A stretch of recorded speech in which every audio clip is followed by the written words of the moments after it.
just taking one step and then another step and then jumping on the landing. And I step, jumped and step, jumped down 46 flights of the One World Trade Center on September 11th. I was still amazed that on September 11th, even though it was a day of war for me and the world, it was also a day of ultimate peace because... Welcome to another episode of our podcast. I am your friend, Wafa Umran, and this is Go Beyond. Some moments are split into a before and an after. For my guest today, that moment was September 11th. The journey takes us from the stairwells of the Twin Towers to the silence of meditation halls. Annabel Quintero is the founder of Runa Empowerment, an advocacy and wellness company where she helps her clients accomplish visions bigger than themselves. She is a keynote speaker, an author, and spiritual wellness guide. Welcome to the show, Go Beyond. Thank you. That's such a beautiful biography. Thank you. You have a beautiful story. Before we dive into everything that came after, can you take us back to that moment? What was it like to be there in the middle of that unimaginable chaos? How did you manage? Yeah, sure. Thank you. Well, I'll start with I'm not from New York. I was born and raised in Seattle. And so after I had graduated from the University of Washington in political science, I decided to pursue my dreams. I had always wanted to model. I was heavily involved in the hip hop culture, still am. But at that time, I was B-girling. So I packed up my bags and drove across the country and was living my best life. I got this beautiful, wonderful, high-profile job at this boutique hedge fund in Wall Street. And I was already in a magazine modeling. I was in a billboard in New York City. Wow. And I was dancing with hip-hop royalty. Being in my mid-20s and taking that chance to leave Seattle and make my life, and in only a year and a half have that much success was so amazing. I felt like I was on top of the world, and I had really great bosses. And so I would open up the office and get everything ready for the stock market. So as I was printing out the portfolio, I had felt something like hit my building, and I was like, what is that? And I looked out the window thinking, okay, maybe something fell on my building, but the building next to me was actually shorter than mine. And so I was like, okay. And it was a beautiful sunny September day. Then there was this earthquake. And I was like, wait a minute, we're not in Cali. Like, I've been in an earthquake in California. We're in New York. New York doesn't get earthquakes. And so as I was there trying to just make sense of the situation, I ran to the door. And then when I looked back into the office, I remember saying, ay, Dios mío, ¿qué hago? Like, dear God, what do I do? And all the sunshine had gone away, and it was just this muted gray, and it got cold, and I knew that was my answer, that I needed to leave. Wow. Yeah. And thank God I listened, right? Because I think so many times we ask God or ourselves or our ancestors a question, and then we get an answer right away. We get the sign, but then we're like, well, maybe that wasn't the answer because it was so quick. Maybe we should do something else. So I didn't do that. I listened. And as I was in the hallway, I was just getting thrown around. The building was just, I couldn't catch the feet under my legs. I finally get to the stairwell and was trying to make sure if the doorknob was hot or cold. And I remember having to stop and breathe to just calm myself down enough to understand that, okay, the doorknob was cold, So I opened it and I just start choking, but there was no smoke. There was like just this invisible stench, and it was just it was so constrictive, and it was hard to breathe. And I was like, oh no, there's a fire now. So there was just like three things, right? There was no fire alarm. There was no announcement. I was by myself. And I remember just taking one step and then another step and then jumping on the landing. And I step, jumped and step, jumped down 46 flights of the One World Trade Center on September 11th. Wow. That's so profound. Most of us would just panic. How did you trust that voice? In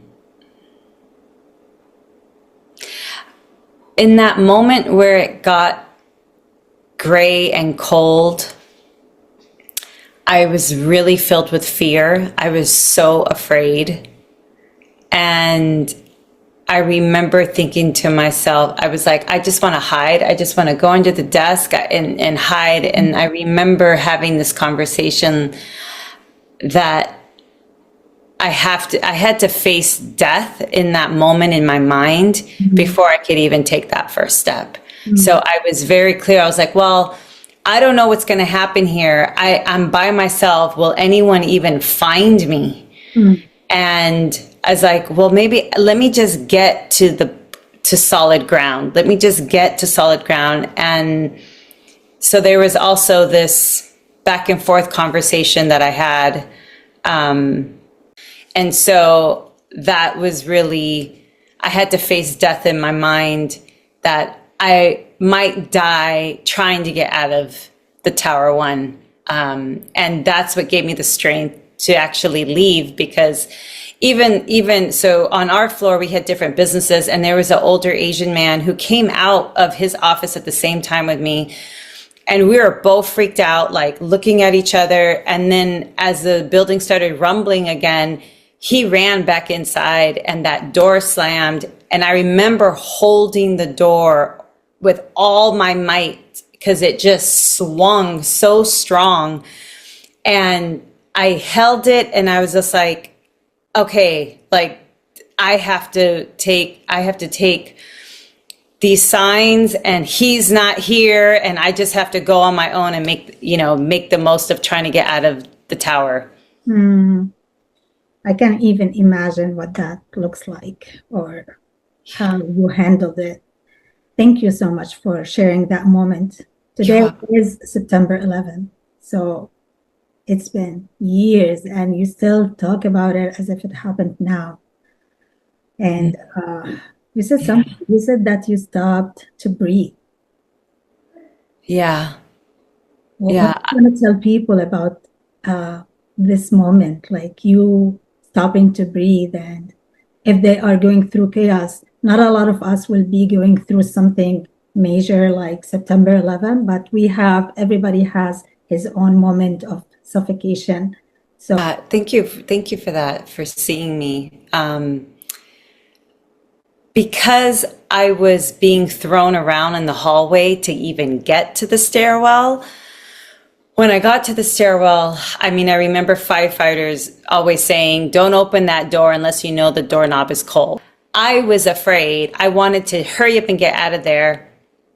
And I was like, I know for sure my chances here are higher that no one's going to find me. But at least if I try to get out of here, I have a chance. Instead of me running and keep running, let me just stop right now and breathe and just take the time. And I breathed and took a deep breath in, took a deep breath out. And then with me putting my hand on the door, and I was like, okay, it's cold.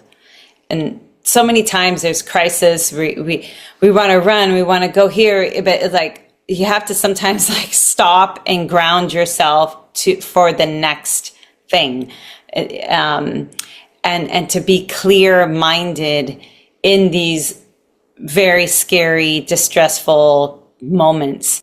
That is very powerful. Thank you for sharing it with us, with vulnerability also.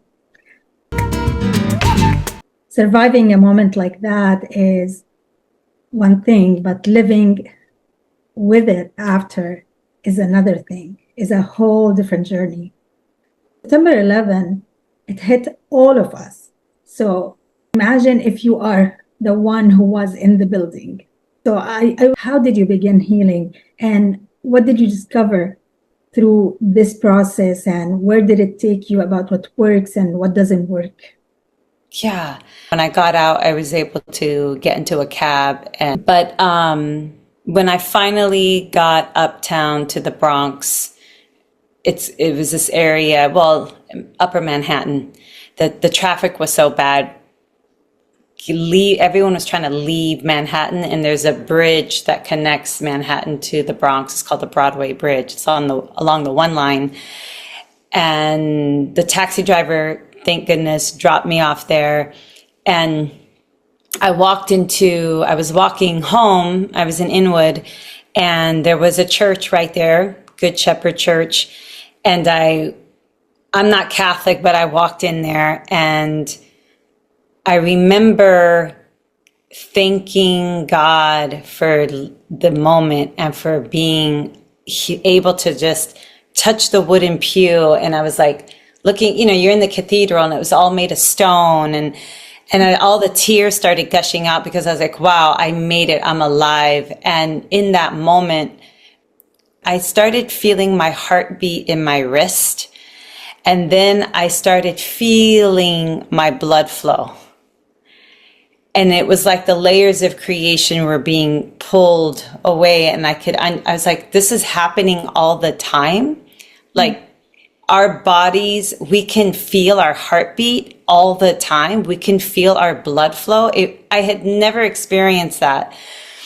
And so I share that moment because even with me trying to heal, what stood out to me when I was crying, when I was full of rage, when people diagnosed me with PTSD, I was in disbelief of this traumatic day keeping me in shock and keeping me in this crying and yelling. I didn't know I was yelling until my little nephew came to stay with me after September 11th. And so he kept waking up. I didn't know that I was doing that at night, but I was still amazed that on September 11th, even though it was a day of war for me and the world, it was also a day of ultimate peace, because that moment in the church, I could feel the oneness of everything. And even my relationship with God, where I always had God outside of me, another being out there, and then the personification just fell away, and I was like, oh no, that consciousness is everywhere. It's in the wood, it's in the stone, it's in us, it's in the land, in the trees, and the animals, and it just, I felt this oneness, and that helped me, because I was crying, I was praying, I was on my knees. I was praying all day. And I wasn't getting better. I was seeing a mental therapist, doing all the things you're supposed to do, but I was not getting better. And finally, my dad was like, why don't you come home? He's like, why don't you come home, spend some time here? And I did. And so I went back to my trees and my mountains. I went back to Seattle, which was scary. It was scary for me to fly. It was very strange I was very fearful to be on a plane. And when I was in Seattle, I did a 10-day Vipassana meditation. It's a 10 days of silence, and you're meditating and you're sleeping. There's no speaking, there's no writing, there's no listening to music. You're just meditating, eating, resting, and that's it. And there I learned about my triggers and my PTSD, because I was trying to understand, what are these four letters? Like, why, everyone, because no one really talked about trauma at that time. Yeah. And so I was like, okay, so I have this thing called PTSD. Okay, so what is that? And all I knew was there was just moments of me being extremely full of rage, mad at the world. I didn't like how people were like, go back to go shopping. Like the city had stopped. And when I heard that, my heart just sunk for everyone who was lost and everyone who was impacted. And I was like, shopping. And it just really set me off, because I felt it was so unhonorable and disrespectful. And so there was these moments where I had uncontrollable anger. Like if you were walking on New York City, you would not want to encounter me. You say one wrong thing and I would go off, like completely just, it was really, and the good thing about New Yorkers, there's tons of us like that. So you kind of blend in. So when I was in Vipassana, I was like, okay, I keep reacting. I keep having these triggers. So what is that? So then I realized, okay, human behavior is this dynamic between our thoughts, our bodily sensations, and our emotions. It's all three. So sometimes you'll smell something and then it reminds you of a situation, and then you replay it in your mind, and then all those emotions come up. Or you hear a song and then you're right back in that moment, with that old boyfriend, or, whatever, or that time with your, right? And so, and then when it's a negative memory, you have a choice. Are you going to fall back? So being, meditating day in and day out, that really, I was like, oh my goodness. I go, this is why I've been reacting. I've been playing the scenario back into my mind. And so me staying in my breath, me realizing that I can watch everything that had happened to me and observe, and observing is an action. I don't have to be upset with someone and say those words. I don't need to fall into and be emotionally led, right? Because we all have emotions, and emotions are healthy. They're data. It's our first human language. Our emotions are. So being emotional we should all be emotional. That's what makes us human. But what we want to discern and be more careful of is, are we being emotionally led? So that's where I realized I was being emotionally led. I was letting. That's powerful. That is very important.